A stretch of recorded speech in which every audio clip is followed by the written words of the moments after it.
আলহামদুলিল্লাহি রাব্বিল আলামিন ওয়াসসালাতু ওয়াসসালামু আলা সাইয়্যিদিল আমবিয়াই ওয়াল মুরসালিন ওয়া আলা আলিহি ওয়া আসহাবিহি আজমাইন। আলহামদুলিল্লাহ, আগামীকাল 16 ডিসেম্বর আমাদের বিজয় দিবস। 1971 সালে এই দিনই পাকিস্তানি বাহিনী থেকে আমাদের দেশ মুক্তি লাভ করে। তবে এই স্বাধীনতার পিছনে অনেক বড় একটি অবদান ওলামা হজরতের রয়েছেন। এই বিষয়ে ইনশাআল্লাহ সামান্য কিছু কথা বলব। আমাদের বাংলাদেশ 1971 সালের 16 ডিসেম্বরে স্বাধীন হওয়ার পূর্বে সকলে আমরা ভারতের অন্তর্ভুক্ত ছিলাম। এই গোটা ভারতবর্ষকে পরিচালনা করেছিল ইংরেজরা।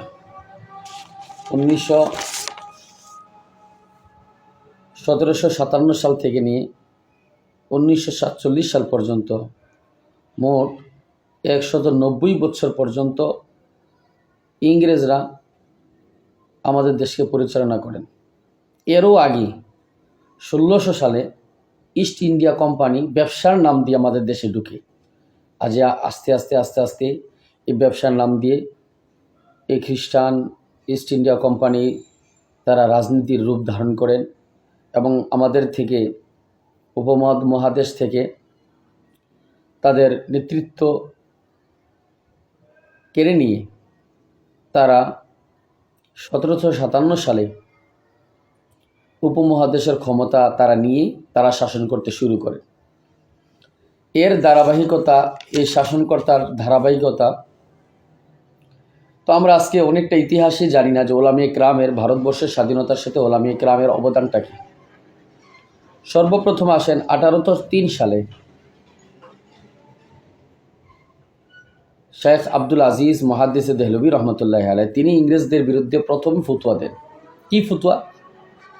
এই ভারতবর্ষ উপমহাদেশ এটা শত্রু কবলিত এলাকা, এখানে জুমা নামাজ হবে না, তাদের বিরুদ্ধে জিহাদ করা ফরজ, তাদের বিরুদ্ধে সংগ্রাম করা, স্বাধীনতার সংগ্রাম করা ফরজ, এই ঘোষণা দেন। এর ধারাবাহিকতায় 1831 সালে শ্রেষ্ঠতম বুজুর্গ সাইদ আহমদ শহীদ বেরলভী রহমতুল্লাহ আলাইহি এবং তার আরেক সাথী সাইদ শাহ ইসমাইল শহীদ রহমতুল্লাহ আলাইহি তারা দুজনই ইংরেজদের বিরুদ্ধে যুদ্ধ শুরু করেন এবং বালাকোটের ময়দানে তারা শহীদ হয়ে যান। ইংরেজদের বিরুদ্ধে যুদ্ধ শুরু। এরপরে 1857 সালে ভারতের মুসলিম সাধারণ মুসলমান ওলামায়ে কেরাম এবং সিপাহী সালাহ অর্থাৎ খ্রিস্টানদের অর্থাৎ ইংরেজদের কিছু সিপাহী সালাহ ছিল যারা মুসলমান হিন্দু তাদের সহ ওলামায়ে কেরাম সহ সবাই একটি আজাদি বিপ্লব শুরু করে। এই আজাদি বিপ্লবের শুরু করে তারা একটা যুদ্ধ করেন। এই যুদ্ধে 8 মাস যুদ্ধ করেছে। এই 8 মাস পরে এই যুদ্ধে তারা টিকতে পারেনি। এরপরে আবার 1857 সালে এই আজাদি আন্দোলনের যুক্ত ছিলেন কাসিমুল খয়রাত, কাসেম নানুতুবি রহমতুল্লাহ আলাইহি, রশিদ আহমদ গঙ্গুই রহমতুল্লাহ আলাইহি এবং হাফেজ জামের রহমতুল্লাহ আলাইহি। এই যুদ্ধে হাজি আমদাদুল্লাহ মহাজির মক্কি রহমতুল্লাহের নেতৃত্বে যুদ্ধ হয় এবং তারা কাসেম নানুতুবি রহমতুল্লাহ আলাইহি এবং রশিদ আহমদ গঙ্গুই রহমতুল্লাহ আলাইহি এই যুদ্ধে তারা কি করেন? রশিদ আহমদ গঙ্গুই রহমতুল্লাহ আলাইহি হাজি আমদাদুল্লাহ মহাজির মক্কি রহমতুল্লাহের নেতৃত্বে তারা এই যুদ্ধে চলে যায়। এরপরে এর 9 বছর পর এই যুদ্ধে তারা যুদ্ধ করার পরে বিজয় লাভ করতে পারেনি আজাদি আন্দোলনের। এরপরে 9 বছর পর 1866 সালে সাহারানপুর এখন বর্তমানে ইউপি প্রদেশ যেটাকে বলা হয় দেবন্দের ইউপি প্রদেশ দিল্লির নয়াদিল্লির একটি ডালিম গাছের নিচে কাসেম নানুতুবি রহমতুল্লাহ আলাইহি, রশিদ আহমদ গঙ্গুই রহমতুল্লাহ সহ আরও 4 জন মোট 6 জন জগৎ বিখ্যাত বুজুর্গ এবং আলেম দারুল দেওবন্দ মাদ্রাসা প্রতিষ্ঠা করেন। ওই মাদ্রাসার প্রথম উস্তাদ ছিলেন মোল্লা মাহমুদুল হাসান সাহেব রহমতুল্লাহ আলাইহি এবং তার প্রথম ছাত্র হচ্ছে মাহমুদুল হাসান। দুইজন ছাত্র উস্তাদ শুরু করেন।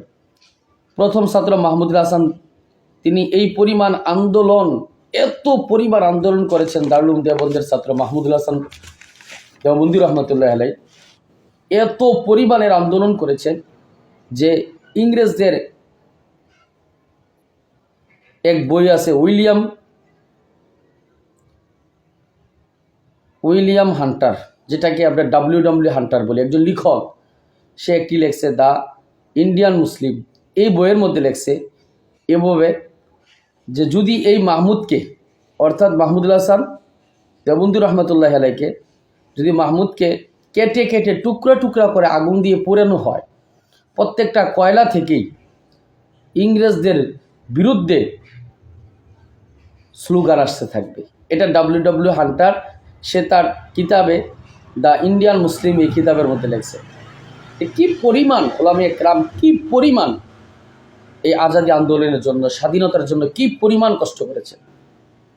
এরপরে 1866 সাল থেকে নিয়ে 1947 পর্যন্ত সমস্ত আন্দোলনে ওলামায়ে কেরামের এত পরিমাণের অবদান ছিল যে ওলামায়ে কেরামের বর্ণনা করা ছাড়া, দেওবন্দের আলেমদেরকে বর্ণনা করা ছাড়া ভারতের স্বাধীনতার ইতিহাস লেখা অসম্ভব অসম্ভব অসম্ভব হয়ে পড়ছে।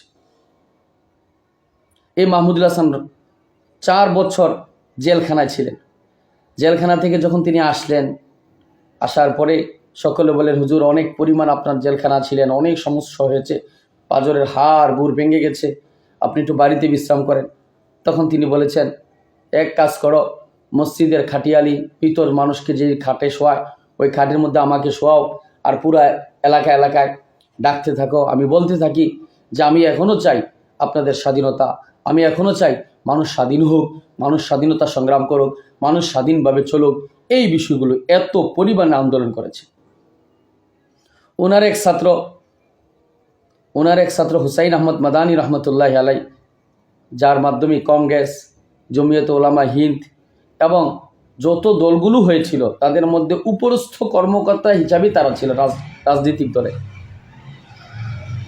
সেই দিন একদিন এমন একটা সময় আসছিল যে হুসাইন আহমদ মাদানী রহমতুল্লাহ আলাই তিনি ঘোষণা দিবেন যে ইংরেজদের অধীনে চাকরি করা হারাম। তো ওই জায়গার ভিতরে স্টেজ করা হলো। তো ইংরেজরা কামান, বিভিন্ন অস্ত্র নিয়ে টাক করে রাখলো, যে হুসাইন আহমদ মাদানীর নাম নিয়ে ঘোষণা দিবে তাকে ব্রাশ ফায়ার করে মেরে ফেলা হবে। কেউ যাচ্ছে না হুসাইন আহমদ মাদানীর নাম নিয়ে ঘোষণা করার জন্য, কেউ যাচ্ছে না। এভাবেই হযরত হুসাইন আহমদ মাদানী রহমতুল্লাহ তিনি নিজেই মাইকে গেলেন, গিয়ে বলেন, আমি হুসাইন আহমদ মাদানী, আমি ঘোষণা দিলাম ইংরেজদের অধীনে চাকরি করা হারাম হারাম হারাম। সুবহানাল্লাহ, কি পরিমাণ তাদের হিম্মত ছিল, কি পরিমাণ স্বাধীনতা সংগ্রামের জন্য কি পরিমাণ ছিল। এই জন্য এর থেকে আস্তে আস্তে 1947 সালে ভারত, বাংলাদেশ, পাকিস্তান স্বাধীন হয়। এর ধারাবাহিকতা আস্তে আস্তে 1952 ভাষা আন্দোলন, 1969 গণঅভ্যুত্থান, 1970 নির্বাচন এবং 1971 সালে 16 ডিসেম্বর আমরা এই বিজয় লাভ করি। এজন্য আমাদের